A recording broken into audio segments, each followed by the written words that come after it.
उत्तर प्रदेश के एक छोटे से गांव धनौरा में रहते थे दरोगा हरिराम सिंह। सख्त मिजाज, कठोर अनुशासन के लिए मशहूर। पुलिस की नौकरी में 3 दशक गुजार चुके हरिराम को लोग डर के साथ साथ सम्मान से भी देखते थे। मगर एक बात जो हर कोई जानता था वो ये थी कि हरिराम बेटियों को कभी पुत्रों के बराबर नहीं मानता था। उसके लिए बेटी बस एक जिम्मेदारी थी जिसे निभाने का मतलब था दहेज और इज्जत का बोझ। हरिराम की पत्नी सरस्वती एक शांत, सहनशील और शिक्षित महिला थीं। उनका सपना था कि उनकी एकलौती बेटी नंदिनी बड़ा नाम कमाए, लेकिन हरिराम की सोच हमेशा उस पर भारी पड़ती। नंदिनी का बचपन। नंदिनी बचपन से ही तेज थी। उसकी आंखों में चमक और हौसलों में आग थी। वह अक्सर पुलिस की वर्दी में अपने पिता को देखती और सोचती, एक दिन मैं भी वर्दी पहनूंगी, लेकिन डर फैलाने के लिए नहीं, इंसाफ देने के लिए।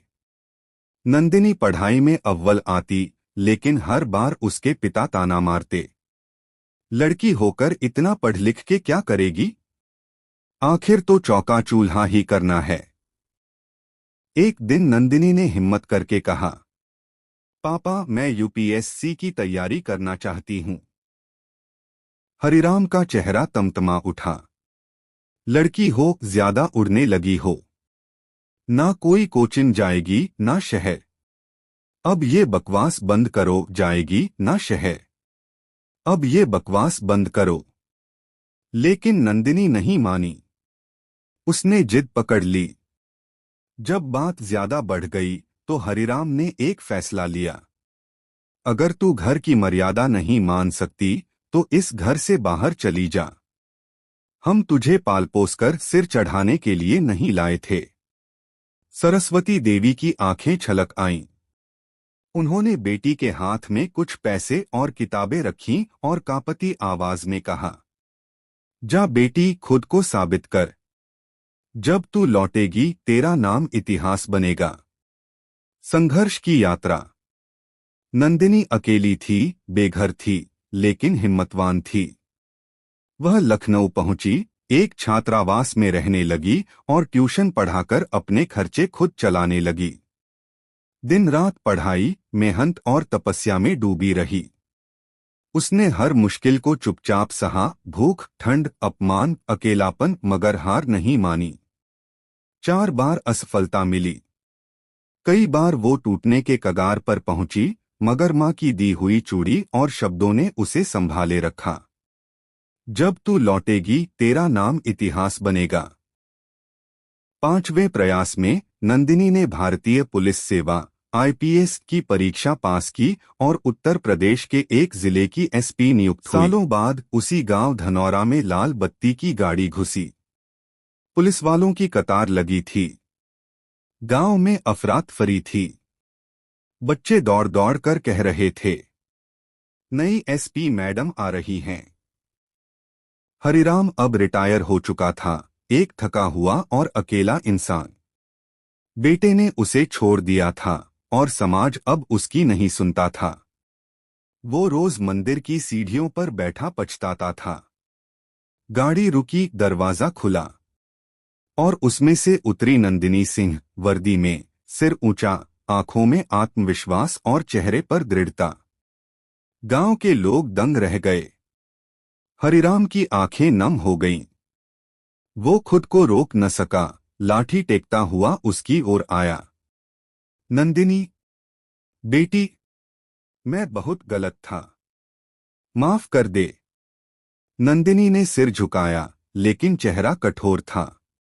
आपने मुझे उस दिन घर से निकाला था जब मैं सपनों की बात कर रही थी। अगर मां मुझे न रोकती तो शायद आज मैं कहीं और होती। हरिराम घुटनों पर गिर गया। तेरी मां तुझ पे हमेशा गर्व करती थी और आज मैं भी करता हूं।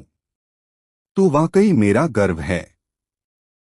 नंदिनी ने झुककर अपने पिता को उठाया और बोली, आज मैं लौटकर इसलिए आई हूं ताकि हर उस बेटी को कह सकूं, कोई तुम्हें कितना भी छोटा समझे, लेकिन तुम खुद को छोटा मत समझना।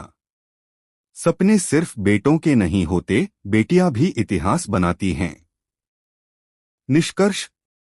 नंदिनी की कहानी आज उस हर घर में सुनाई जाती है जहां बेटियों को अब भी बोझ समझा जाता है।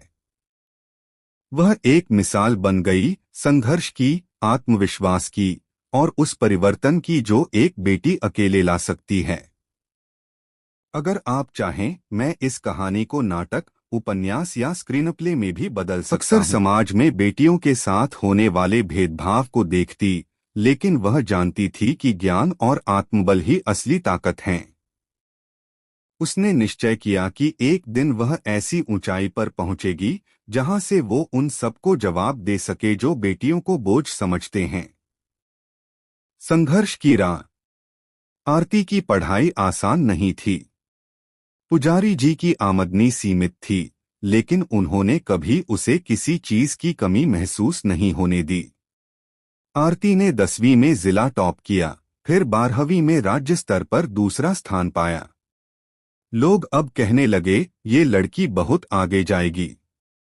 लेकिन आगे की पढ़ाई के लिए शहर जाना जरूरी था।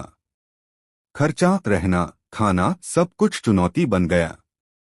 आरती ने स्कॉलरशिप के लिए आवेदन किया और उसे एक प्रतिष्ठित कॉलेज में दाखिला मिल गया। वह दिन रात मेहनत करती रही। समाजशास्त्र में ग्रेजुएशन करते हुए उसने यूपीएससी और फिर राज्य सिविल सेवा परीक्षा की तैयारी शुरू की। कई बार फेल हुई, मगर हार नहीं मानी। चौथे प्रयास में उसने बिहार लोक सेवा आयोग की परीक्षा में टॉप किया और पुलिस उपाधीक्षक डीएसपी के पद पर चयनित हुई। वापसी। जब आरती डीएसपी बनकर अपने ही जिले में पोस्ट हुई तो पूरे इलाके में हड़कंप मच गया। लोग कहने लगे, अरे वो मंदिर वाली लड़की अब पुलिस की बड़ी अफसर बन गई। जब आरती डीएसपी बनकर अपने ही जिले में पोस्ट हुई तो पूरे इलाके में हड़कंप मच गया। लोग कहने लगे, अरे वो मंदिर वाली लड़की अब पुलिस की बड़ी अफसर बन गई। ठाकुर भानु प्रताप सिंह अब बूढ़े हो चले थे। उनका बेटा, जिसे उन्होंने सिर आंखों पर बिठाया था, अपराध की राह पर चला गया था और कई मामलों में फरार था। इज्जत की धज्जियां उड़ चुकी थीं। अब उन्हें अपनी गलती का एहसास हो रहा था। एक दिन डीएसपी आरती एक केस की तहकीकात के लिए उसी गांव पहुंची जहां से उसे जन्म के कुछ ही समय बाद निकाल दिया गया था। भीड़ उसे देखने उमड़ पड़ी। उसकी वर्दी, उसकी चाल, उसकी आंखों में चमक देख सब हैरान थे। ठाकुर भानु प्रताप सिंह भीड़ में से निकले, कांपते पैरों से उसके पास आए और बोले, बेटी माफ कर दो। मैं नहीं जानता था कि जिसको मैंने बोझ समझा वही मेरे वंश का नाम रोशन करेगी। आरती ने पल भर के लिए आंखें बंद कीं, फिर कहा, मैं उस आरती की बेटी नहीं हूं जिसे आपने जन्म दिया था। मैं उस आरती की बेटी हूं जिसने मुझे पाल पोस कर बड़ा किया, जिसने मुझे इंसान बनना सिखाया। बेटी को कभी बोझ मत समझिए ठाकुर साहब, क्योंकि बोझ नहीं, बेटियां तो वरदान होती हैं।